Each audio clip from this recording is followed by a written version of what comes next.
इराणवरील अमेरिकेच्या हल्ल्यानंतर इस्रायलचे पंतप्रधान नेत्यानाहू यांची सुद्धा प्रतिक्रिया सध्या समोर येते आहे। अमेरिकेचा इराणवरचा जो हल्ला आहे, तो निर्णय आहे, तो इतिहास बदलेल असं नेत्यानाहू यांचं म्हणणं आहे। डोनाल्ड ट्रम्प आणि युनायटेड स्टेट्सनं खूप शक्तीनं काम केलं असंही नेत्यानाहू यांचं म्हणणं आहे।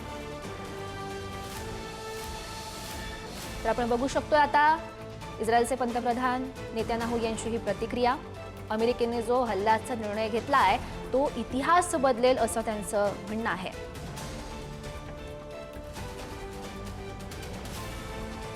आणि या संपूर्ण घडामोडींविषयी बोलण्यासाठी आपल्यासोबत आंतरराष्ट्रीय अभ्यासक दिवाकर देशपांडे सर आहेत। देशपांडे सर, आपण बघतोय गेल्या 9 दिवसांपासून इराण इस्रायलमध्ये सातत्यानं संघर्ष सुरू आहे, युद्ध सुरू आहे, दोनही देशांकडून एकमेकांवर हल्ले चढवले जात आहेत। त्यानंतर आता डोनाल्ड ट्रम्प नेमके काय निर्णय घेणार याची उत्सुकता सगळ्यांनाच होती। आपण काहीतरी वेगळा निर्णय घेऊ असं त्यांनी म्हटलेलंच होतं, तसंच त्यांनी हल्ला केल्याचं बघायला मिळत आहे।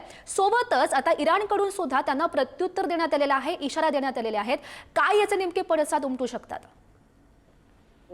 डोनाल्ड ट्रम्प यांची किंवा अमेरिकेची ही जी कृती आहे हे युद्ध अधिक चिघळवणारी आहे। याला प्रत्युत्तर देण्याचा प्रयत्न इराण नक्कीच करेल आणि हे प्रत्युत्तर देण्याचा उपाय म्हणजे होर्मुझची खाडी कदाचित इराण बंद करेल। त्यामुळे या भागातली तेल वाहतूक बंद होईल आणि तेलाचे भाव खूप वाढतील। त्याचा फटका भारतासारख्या देशाला बसू शकतो।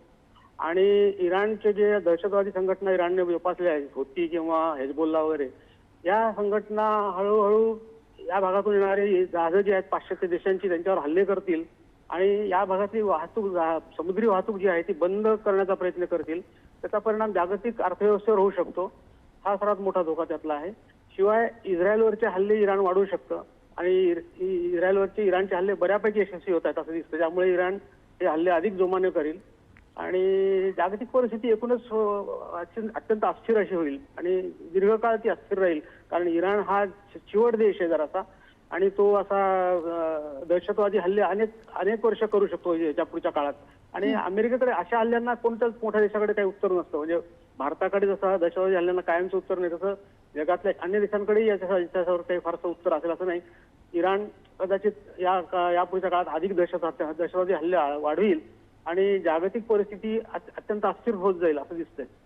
हो, देशपांडे सर, आपण बघितलं असेल खरं तर मागील अनेक दिवसांपासून जो हा संघर्ष सुरू आहे इराण इस्रायलमध्ये, त्यानंतर आपल्याला 2 महत्त्वाच्या देशांचा पाठिंबा दिसला होता इराणला, ज्यामध्ये रशिया आहे आणि चीन। आणि आता अमेरिकेनं खरं तर हल्ला केलेला आहे इराणवर।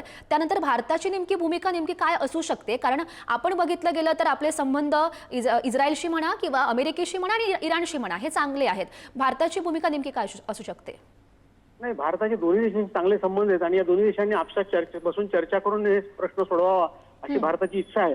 कारण भारताचे इराणशी खूप जुने सांस्कृतिक संबंध आहेत आणि आता जरी भारत इराणकडून तेल आयात करत नसला तरी इराणशी सर्व प्रकारच्या इराणच्या चहाबार बंदर भारत वापरत आलेला आहे।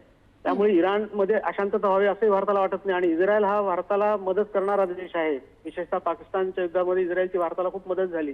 त्यामुळे इस्रायल ही भारताचा मित्र आहे। त्यामुळे या दोन्ही देशांनी न भांडता शांतता करावी अशी भारताची भूमिका आहे। यात कोणत्याही एका देशाची बाजू घेणं भारताला शक्य होणार नाही, पण दोन्ही देशांना शांततेचं आवाहन करत राहील भारत आणि ती शांतता व्हावी हीच भारताची इच्छा असेल। हो, देशपांडे सर, आपण बघितलं अमेरिकेनं आता हा हल्ला चढवलेला आहे, त्यानंतर खरं तर इराणनं कुठेतरी युद्ध थांबवण्यासाठी शांततेची भूमिका घेणं गरजेचं होतं। मात्र तसं न करता आता इराणनं सुद्धा अमेरिकेला इशारा दिल्याचं बघायला मिळत आहे। खरं तर हे सातत्यानं वाढेल, युद्ध भडकू शकतं, तिसरं महायुद्ध होण्याची शक्यता दिसते का? तसं करता होऊ नये, पण तशी शक्यता दिसते का? तसं वाटत नाही, कारण बाकीचे कोणते देश या युद्धात पडणार नाहीत। फार तर चीन किंवा रशिया हे फार तर इराणला शस्त्रास्त्रांचा पुरवठा करतील, पण त्यांची या युद्धात पडण्याची शक्यता नाहीये। त्यामुळे बाकीचे देश या युद्धात पडतील असं वाटत नाही। त्यामुळे हे देश अमेरिका, इस्रायल आणि इराण पुरतं मर्यादित राहील। त्यामुळे तिसरं महायुद्ध वगैरे काही होण्याची शक्यता नाही। हो, देशपांडे सर, सध्या आता आपण बघू शकतो इराणनं आक्रमकतेची भूमिका घेतलेली आहे। त्यांना 2 महत्त्वाच्या देशांचा तसा पाठिंबा दिसतोय। युद्ध हे भडकलंच, म्हणजे इराणने सुद्धा प्रतिहल्ला केला, अमेरिकेने सुद्धा त्याला प्रत्युत्तर दिलं। जागतिक स्तरावर त्याचे काय पडसाद उमटू शकतात? भारतावर विशेषतः काय परिणाम दिसून येऊ शकतात? नाही, मी सांगितलं ना की इराणने जर होर्मुझची खाडी बंद केली तर त्या भागातलं जहाज वाहतूक बंद होईल आणि इराणचे जे येमेन मधले हुती बंडखोर आहेत ते अगदी हिंदी महासागर, अरबी समुद्रात पण हल्ले करू शकतात ते। तर हे हल्ले जे आहेत जहाज वाहतुकीवरचे हल्ले वाढतील या पुढच्या काळामध्ये आणि जागतिक व्यापार हा अस्थिर होईल। या विशेषतः हिंदी महासागर, अरबी समुद्र या क्षेत्रातला. त्यामुळे ही जरा जगासाठी चिंतेची गोष्ट असेल. जागतिक व्यापार जर अस्थिर झाला तर सगळ्या जगाच्या अर्थव्यवस्थेवरच त्याचा परिणाम होऊ शकतो. अर्थात इराणची शक्ती किती काळ इराण करू शकेल हे सगळं, किंवा अमेरिका त्याला कसा प्रतिसाद देईल हा परत प्रश्न आहेच पुढे.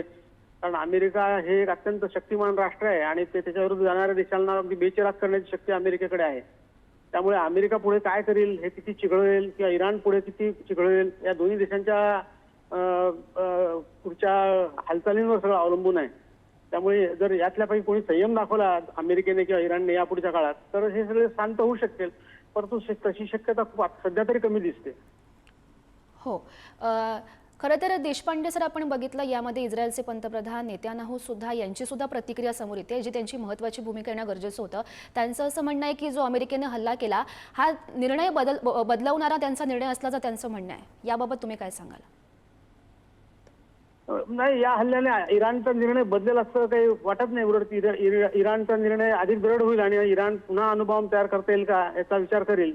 कारण आता असा निर्णय बदलणं फार अवघड आहे इराणसाठी, पण अर्थात सांगता येत नाही. कारण काय माहिती का, इराणमध्ये सत्ता बदल करून घडून आणणं हा एक या हल्ल्यांचा हेतू आहे. आणि हा सत्ता बदल होतो का ते त्या काळात पाहावं लागेल. पण इराणमध्ये जी सध्याची सत्ता आहे तिची मुळं खूप बळकट आहेत. जरी त्या सत्तेला विरोध होत असला, अंतर्गत विरोध असला, तरी तो विरोध फार मोठा असा तीव्र असा नाहीये किंवा फार सशक्त विरोध नाहीये. परंतु कसं आहे की जसं लेबनॉनमध्ये किंवा लिबियामध्ये या गोष्टी घडून आणल्या अमेरिकेने, तशा इराणमध्ये दीर्घकाळानंतर घडून आणल्या तर काही सांगता येत नाही. त्यामुळे ही परिस्थिती एकूणच अस्थिर राहणार आहे. त्यामुळे आत्ताच त्याचं काही भाकीत करणं अवघड आहे.